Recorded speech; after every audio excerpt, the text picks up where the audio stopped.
Hey guys, welcome back to another video. And guys, ఈ వీడియోలో నేను జూత్సు కైసెన్ చాప్టర్ 269 ని ఎక్స్ప్లెయిన్ చేయబోతున్నాను.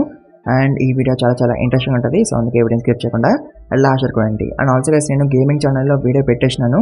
సో మీలో ఇంకెవరైనా వీడియో చూడకపోతే వెళ్ళి చూసేయండి. అండ్ సబ్స్క్రైబ్ చేయకపోతే వెళ్ళి సబ్స్క్రైబ్ చేసేయండి. ఆ వీడియోకి కూడా లైక్ కొట్టండి అండ్ కామెంట్ కూడా పెట్టండి. గేమింగ్ ఛానల్ లింక్ డిస్క్రిప్షన్లో ఉంటుంది. సో కంపంగా వెళ్ళండి, సబ్స్క్రైబ్ చేయండి అండ్ వీడియోని చూడండి. అండ్ ఆల్సో ఈ వీడియోకి కూడా ఎక్కువ లైక్స్ కొట్టండి. అండ్ ఈ ఛానల్కి కొత్త వస్తే ప్లీజ్ మర్చిపోకుండా సబ్స్క్రైబ్ చేసుకోండి. అండ్ ఆల్రెడీ సబ్స్క్రైబ్ చేసుకుని ఉంటే thank you very much. And also ఈ వీడియోని మీ ఫ్రెండ్స్ కూడా షేర్ చేసుకోండి, వాళ్ళతో కూడా లైక్ కొట్టండి, వాళ్ళతో కూడా సబ్స్క్రైబ్ ఇప్పించండి మర్చిపోకండి. అండ్ కామెంట్స్ కూడా పెట్టండి, ఎక్కువ కామెంట్స్ పెట్టండి మర్చిపోకండి. And let's begin the video guys. So guys ఈ చాప్టర్ కూడా ఒక ఫ్లాష్ బ్యాక్ తో స్టార్ట్ అవుతుంది. అండ్ మన మేమే అంది కదా, తను ఒక క్యాండీ షాప్ కి పోతుంది అండ్ క్యాండీ ఎంతని అడుగుతుంది. అండ్ మళ్ళీ స్టోరీ ప్రెజెంట్ లోకి వచ్చేస్తుంది. అండ్ గైస్ మీకు గుర్తుంటే సోసరర్స్ అందరూ కూడా యూతాని చూడడానికి వస్తారు కదా, యూత చనిపోయే స్టేజ్ లో ఉండడాన్ని. బట్ మన యూతాకి అసలేమీ కాలేదు. అండ్ ఇంకా యూత తన ఒరిజినల్ బాడీలోకి వచ్చేసిండు. అంటే గోజే బాడీలో నుంచి యూత మళ్ళీ తన బాడీలోకి వచ్చేసిండు. అండ్ యూత హెడ్ మీద స్ట్రెచ్ మార్క్స్ కూడా ఉంటాయి. అంటే యూత మళ్ళీ కెంజాకు టెక్నిక్ ని యూజ్ చేసి తన బాడీలోకి వచ్చేసిండు. అండ్ మాకి అయితే యూతనే తిడుతుంది అని అంటది, నువ్వు నీ బాడీలోకి వచ్చేస్తే అన్ని హ్యాపీ ఎండింగ్ అయిపోయినట్ట అని అంటది. అండ్ అప్పుడెక్కడికి మెగుమి వాళ్ళు వచ్చేస్తారు. అండ్ మాకి మెగుమిని అడుగుతుంది, ఎట్లా ఫీల్ అవుతున్నాను అని. దాంతో మెగుమి అంటాడు, నేను కొంచెం ఇంకా ఫాగీగా ఫీల్ అవుతున్నాను, ఇంకా అన్లిమిటెడ్ వైడ్ ఎఫెక్ట్ పోలేదు అనుకుంటా అని మెగుమి అంటాడు. అంటే మీకు గుర్తుంటే గోజో అండ్ సుకున ఫైట్ చేసుకున్నప్పుడు సుకున కావాలనే మెగుమికి హిట్ చేపించేవాడు కదా గోజో అన్లిమిటెడ్ వైడ్ తో. సో దాని ఎఫెక్ట్ ఇంకా ఉంది మెగుమి మీద. అండ్ తర్వాత మెగుమి అందరికీ సారీ అని చెప్తాడు, బికాస్ తన బోడితోనే కదా సుకున ఎంతగానో డిస్ట్రక్షన్ అని అంతమందిని చంపిండు. బట్ మాకి మెగుమితో అంటది, నీ తప్పేం లేదు, నువ్వు సారీ చెప్పాల్సిన అవసరం లేదని. అండ్ మన యూజీ కూడా అపాలజైజ్ చేస్తాడు. అండ్ అప్పుడే కుసకాబి మాట్లాడతాడు అని అంటాడు, ఇదంతా అసలు గోజోది తప్పు, గోజో అసలు ముందే యూజీని చంపేసి ఉంటే ఇదంతా జరిగేది కాదు. అండ్ ఆల్సో కుసకాబి అంటాడు, యూజీ దీంట్లో నీ తప్పేం లేదు, నువ్వు జస్ట్ ఒక victim way of Kenjaku's plan. And also guys మీకు గుర్తుంటే యూజీని చంపడానికి ఒక టీం ఉండేది కదా, జూత్సు హైరాట్సు పెట్టారు ఆ టీమ్ ని. సో ఆ టీంలో కుసకాబే కూడా ఉన్నాడు. అండ్ బట్ కుసకాబే ఎప్పుడు కూడా పార్టిసిపేట్ అవ్వలేదు యూజీని చంపాలా వద్దా అనే డెసిషన్ లో. అండ్ తర్వాత కుసకాబే మన యూజీ, మెగుమి అండ్ నొబరాతో అంటాడు, మీరు దేనికి కూడా గిల్టీగా ఫీల్ అవ్వాల్సిన అవసరం లేదు, మీ ముగ్గురు ఇంకా చిన్నపిల్లలు, సో చిన్నపిల్లలాగా యాక్ట్ చేయండి, మేము పెద్దవాళ్ళం ఉన్నాం కదా, మేము రెస్పాన్సిబిలిటీ తీసుకొని గిల్టీగా ఫీల్ అవుతామని అంటాడు. అండ్ తర్వాత మన యూజీ యూతాని అడుగుతాడు, నువ్వు ఎట్లా బ్రతుకున్నావురా అని. సో యాక్చువల్గా అయితే రీకా ఉంది కదా, తను యూతాని సేవ్ చేసిందంట. అంటే యూత గోజో బాడీలోకి వెళ్ళిపోయినప్పుడు అప్పుడు అసలు రీకా యూత దగ్గరికి రాలే కదా. సో దాంతో యూత ఏమనుకున్నాడు, నాది అండ్ రీకాది కనెక్షన్ బ్రేక్ అయిపోయిందేమో అని అనుకున్నాడు. బట్ ఇన్ రియాలిటీ రీకా ఆర్చిటీని యూజ్ చేస్తూ యూత బాడీని హీల్ చేస్తూ ఉన్నది. అండ్ వేరే సైడ్ గోజో బాడీలో ఉన్న యూత పడిపోయింది కదా సుకునతో ఫైట్ చేస్తున్నప్పుడు. అట్లా ఎందుకైంది, ఎందుకంటే కెంజాకుది కర్స్ టెక్నిక్ బర్న్ అవుట్ అయిపోయింది కాబట్టి. బట్ తర్వాత మళ్ళీ కెంజాకుది కర్స్ టెక్నిక్ రికవర్ అయిపోయింది. దాంతో యూత మళ్ళీ తన బ్రెయిన్ ని తన బాడీలో పెట్టేసుకుంటూ అండ్ అట్లా యూత మళ్ళీ తన బాడీలోకి వచ్చేసిండు అండ్ మళ్ళీ కనెక్ట్ అయిపోయిండు విత్ రీకా. అండ్ గైస్ మీకు ఒక డౌట్ రావచ్చు, కెంజాకుది కర్స్ టెక్నిక్ బర్న్ అవుట్ అయిపోతూ ఉంటే తను 1000 years నుంచి బాడీస్ ని ఎట్లా చేంజ్ చేసుకుంటూ వచ్చిండని. ఎట్లా అంటే అది కెంజాకుది కర్స్ టెక్నిక్ కదా, దాంతో అఫ్కోర్స్ తనకి చాలా ఎక్స్పీరియన్స్ ఉంటుంది తన కర్స్ టెక్నిక్ లో, అందుకే తను బర్న్ అవుట్ అవ్వకుండా యూజ్ చేసేవాడు. బట్ మన యూత దగ్గర అంత ఎక్స్పీరియన్స్ లేదు కాబట్టి తను యూజ్ చేసినప్పుడు కర్స్ టెక్నిక్ బర్న్ అవుట్ అయిపోయింది. అండ్ తర్వాత మనోళ్ళు అందరు కలిపి ఫెయిల్డ్ ప్లాన్స్ గురించి మాట్లాడుకుంటారు. అండ్ మాకి అంటది, నేనే సర్ప్రైజ్ అటాక్ చేయాల్సింది కెంజాకు మీద, యూత కాదు. అండ్ మనం హిగురామకి తోగేది కర్స్ స్పీచ్ టేపు ఇవ్వాల్సింది, అప్పుడు నేను కెంజాకుని చంపేసేదాన్ని. ఎట్ ది సేమ్ టైం హిగురామ కూడా తన ఎగ్జిక్యూషనర్ స్వోర్డ్ తో సుకునాన్ని చంపేసేవాడు యూజింగ్ కర్స్ స్పీచ్ అని అంటది. దాంతో తోడ అంటాడు, నువ్వు రాంగ్ మాకి, నా బూగి వేకి టెక్నిక్ నేను అసలు టార్గెట్ లాగానే చూడలేదు అని అంటాడు. అండ్ గైస్ నాకు తెలుసు తోడ చెప్పింది మీకు అర్థం కాలేదని, సో అందుకే చెప్తాను వినండి. సో గైస్ మీకు గుర్తుంటే చాప్టర్ 243లో యూత కెంజాకుని చంపేసింది కదా వెనక నుంచి సర్ప్రైజ్ అటాక్ చేసి. సో యాక్చువల్గా అయితే యూత అంత స్పీడ్ గా తన ప్రెజెన్స్ ని హైడ్ చేసుకుంటూ కెంజాకు వెనక్కి ఎట్లా వచ్చిండు, తోడో వల్ల.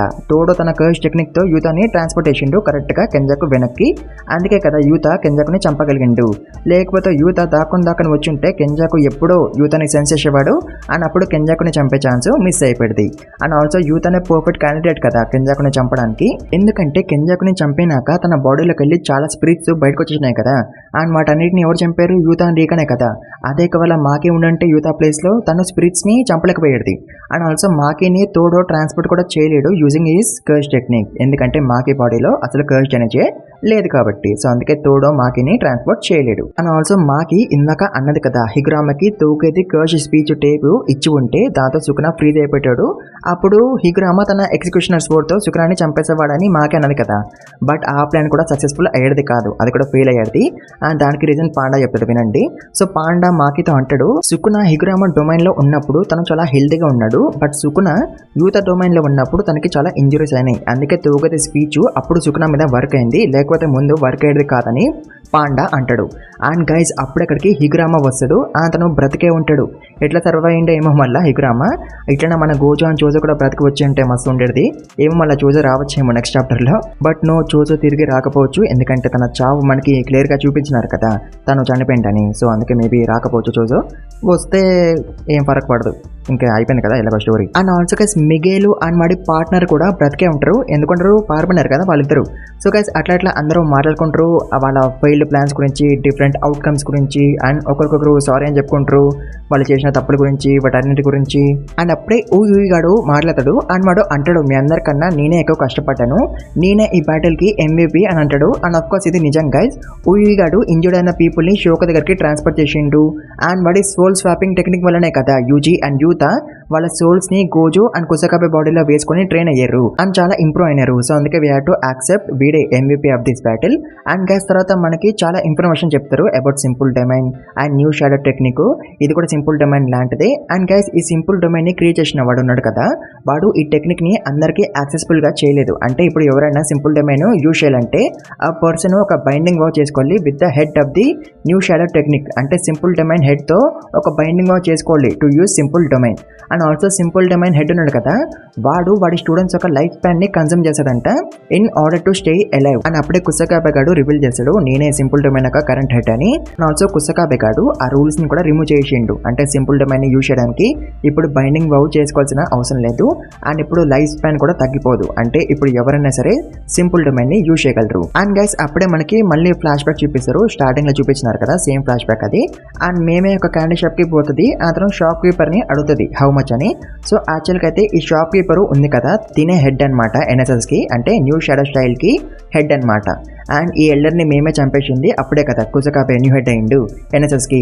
అండ్ అప్పుడే ఆ ఎల్డర్ మేమని అడుగుతుంది, నీకడ తెలుసు నేను NSS కి హెడ్ అని, అండ్ నేను ఇక్కడ ఉంటానని నీకడ తెలుసు అని అడుగుతుంది. సో యాక్చువల్గా అయితే టెంగన్ ఉంది కదా తను మేమేకి చెప్పింది అబౌట్ దిస్ ఎల్డర్. సో అట్లా మేమే ఇక్కడికి వచ్చేసింది.